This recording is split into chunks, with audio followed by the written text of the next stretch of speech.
and Georgia. Hurricane Fran is now located 530 kilometers southeast of the southern coastal city of Charleston and moving northwest. We'll have more world news coming up in about 30 minutes. Up next, our special presentation, Laos, the Legacy of the Secret War. I'm Brian Yasui. The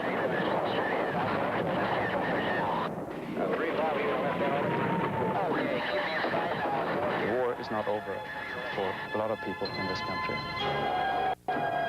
The magnitude of the UXO problem in Laos is so enormous that it'll take almost a generation to actually clear or destroy all the ordnance on the ground. Any of it can kill you. And the real issue is, you know, what do we do about it? This is going to be a hell of a cleanup job.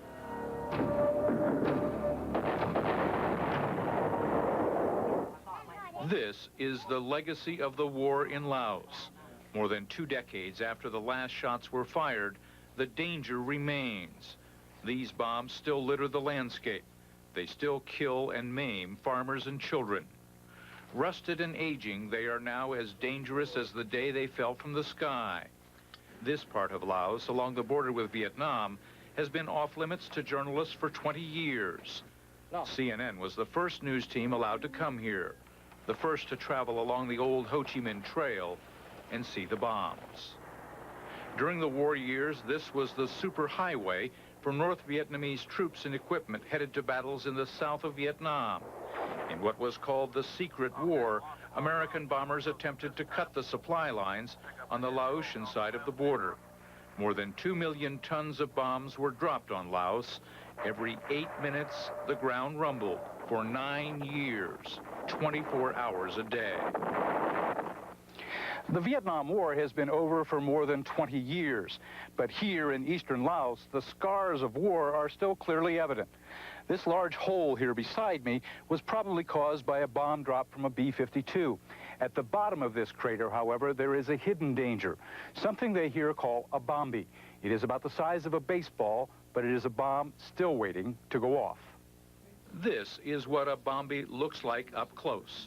Small metal balls filled with explosives. This device right here, it's embedded with fragmentation balls, and it's got about a 15-meter kill radius and about a 30-meter casualty radius. Imagine a farmer racing the hoe, not knowing if he's going to hit and set off a bombie which is hiding under the ground. Kids in Laos don't have toys, they love balls, and these bombies, they look like tennis balls. Sometimes they're even brightly colored. So the kids will take them up, throw them to a friend, and a disaster will happen. This is how the Lao government hopes to prevent disasters, a program to teach people of the dangers and how to clean up the debris of war. The United Nations set up a trust fund to deal with the problem in Laos. Now students at this school are taking the first steps to remove the danger. The teachers are Americans, U.S. Marines and Army Special Forces experts. The body of the bombie fragmentates, and anything that's within that area is going to get cut up pretty bad. The teachers know plenty about the bombies. They were designed and dropped by the U.S. military. Most of the American advisors now in Laos are too young to have served in Vietnam. The students know little of the war years. They are the next generation. All the basic skills you're going to learn from this week to the end are the skills that are going to keep you alive in a minefield. There are currently 2 groups of students at this school. On this day, they're learning how to blow up mines and other munitions. Barno! Many of the students have either lost family members or know of people killed by the leftovers of war. This man lost his younger brother, a farmer who hit a bombie with a hoe. I lost my nephew just 5 months ago, says this man. My father says he lost his arm when a bombie blew up. The deputy foreign minister of Laos says he spent most of the war years in a jungle hideout, watching the bombs fall. How do you feel about the Americans coming back to help? You see, this is the legacy of the war. The war. What we need, the war is inter history already. What we need for the future is cooperation. Part of that cooperation is coming from the government of the United States. This year, more than $2 million in assistance for training like this and equipment on humanitarian grounds, according to the U.S. ambassador. There's plenty of responsibility to go around for the ordnance that's in the field. And the issue these days, 20 years after the war, is what do you do about it, not who put it there. When we return, we'll begin our journey down the Ho Chi Minh Trail. 2 decades after the bombs stopped falling, they're still around. They're still dangerous.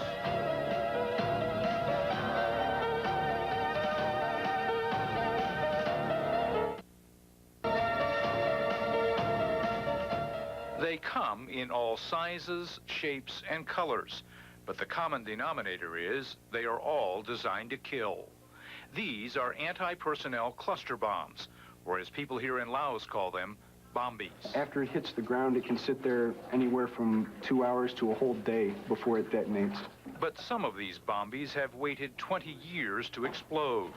Sergeant Jeff Camp and Chief Warrant Officer Mark Tarter are U.S. Marine explosive demolition experts. They've been assigned to Laos and are teaching students at this school how to deal with these dormant killers, known in their business as UXO, unexploded ordnance. They will serve as our guides in this program through some of the most dangerous areas of Southeast Asia. Working with the United Nations, CNN was allowed to travel freely along the Ho Chi Minh Trail to see how people in Laos cope with a serious problem. It is a problem for people who have enough already. They're poor and have few opportunities. They live off the land, a land that is dangerous. All along the trail, you find small villages of poor farmers. The bombs in the fields, in many cases, prevent them from putting enough food on the table. During the war, they moved to the city. So after the war, they moved back to their homeland, to their provinces, for example. And now we have more and more people in the remote area in the province. So we have, but return there, they have a big problem with UXO. It was the remote areas of Laos during the war that were the targets of American bombers. Millions of small cluster bombs rained down on this region. Each canister contained more than 600 individual bombs. But nearly 30% of these little bombs failed to go off. They still sit on the jungle floor waiting for a victim. Cap and Tarter are going to visit a farmer who has found more than 100 bombs in this small field. As you walk through the forest here in eastern Laos, you have no idea where you're walking. You have to be very, very careful where you're stepping. There are thousands of the small bombies around these huge bomb craters you see over here on the right. There was apparently a major, probably a B-52 strike in this forest, and the bomb canisters were dropped out, and the bombies are spread over a several-mile area here. Within minutes, we find our first bomb. Painted yellow, it looks like a piece of fruit. There are dozens here, gathered by the farmer. This is a good example of the saturation that this area has received. Is what, maybe there's a couple dozen here right in front of us. 20 or 30 here. Easy. And this particular model is called the Blue 24. It looks like the fins have either eroded or been burned off, which could have been locally done over the years here by people. But these all have main charges in them, and they're very hazardous items. Step by careful step, we move deeper into the forest. The farmer takes us to another pit just 100 meters away. More bombs he has harvested. These are the size of baseballs. It's a very unsafe practice, and it's just a matter of time before his luck runs out. But Farmer Titmuk doesn't look at this as luck. It's survival. Clearing the bombies from the field means there is food to eat. He's lived on this farm for 12 years. I don't know who dropped the bombs, he says. It came from airplanes. They say it's American, but I don't know who America is. It was during the war. Remnants of the war are everywhere. This U.S. helicopter sits where it crashed in 1964. Villagers told us the pilot was an American, but knew nothing more. At another location, the remains of this American M60 tank, deep inside Laos. Why it is here is a question no one on the ground can answer. Well, it's safe to assume if there's a tank around here and it's pointed up towards the hills that they were saying was a landing zone years ago, there could be all kind of ordnance out here in the bushes. We didn't have to look far. 2 meters from the tank, a live mortar round. In this particular type of fuse, the firing pin is in this portion right here, and the edge right here that you can see is where the detonator is, so they have come together, and the firing pin is most likely embedded in the detonator. So this one's a problem? Yes. This one is a definite problem. This field is grazing land for cattle, but just about everywhere a bush is growing, an unexploded shell is likely to be nearby. This is the village of Gangkop in eastern Laos. The Ho Chi Minh Trail runs right down the middle of this village. During the war, more than 20 years ago, a lot of cluster bombs were dropped on this village. This metal canister held more than 600 of them. These canisters for these people have become a way of life, and so have the bombies. Each small thatched hut sits atop a foundation of cluster bomb canisters. They have become planters, canoes, even feeding troughs for the pigs. Bomb craters can be found throughout the village. There is little danger walking here, but step a few meters outside the fence, and it's a different story. If you walked out here in this raw jungle area, what's the likelihood that you would come upon a bombie? You're going to find bombies all over out here with this many CBUs in the area, the cluster bomb units carrying that many submunitions in them, and this dense foliage. No doubt that there's quite a few submunitions out there. The children occasionally go out there and find them, and as long as they know to leave them alone, which I think the message is starting to get through, that'll help out. So if you walk a mile out in this direction, you're likely to come in contact with a UXO? I'd say you're going to come in contact with more than one, you know, up into the hundreds, just heading out straight as far as you can see there to the other ridge line. But children are not apparently getting the message. In this village, we asked how many play with bombies. The show of hands is scary. It's not just the children who are living dangerously. This man is a scrap dealer in the village of Bandon. Outside Mr. Kali's shop sit tons of mortars and bombs that have been collected. Around here, metal is considered valuable, all metal. He proudly produces his latest acquisition, a bombie he disarmed. I just pulled the pin out, he says. It isn't dangerous anymore. Many Lao villagers use this type of bombie as a lamp or cooking stove. The explosive charge inside the bombie burns intensely when lit by a match. Kali says he has made several stoves like this one. The metal fins serve as a stand for the converted bomb. During the war, he says, the stove didn't give off smoke like a wood fire. It was safer. Now the food cooks quickly. I've done it many times and have never had a problem, he says. But our explosive expert says Mr. Kali has been playing with more than fire. Still, though, just lighting it inside the container itself. Any high explosives, when you light it, has the chance to detonate as if you put an initiator in there. That's very dangerous practice.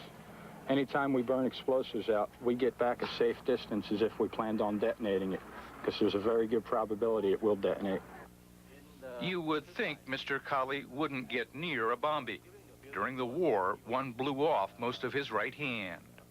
It is the lack of fear that may be the biggest problem dealing with bombies. This man is holding enough explosives to kill everyone within 30 meters. He laughs as he carries the bombie to the edge of the village. It is a behavior pattern that is often passed from adults to young children. Children right now don't have a fear of these, do they? In some provinces, they don't have a fear of them at all. Why not? It's because the children haven't been taught to be afraid of them, and in a lot of cases, because of the design of the UXOs, they don't necessarily always explode when they play with them. So unless they've seen that experience firsthand, they really don't have a reason to be afraid.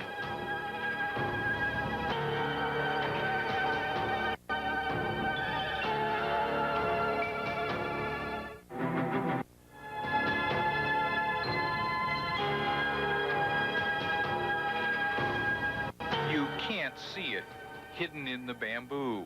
But knowing it is there is enough for the Simoy family to lose sleep at night.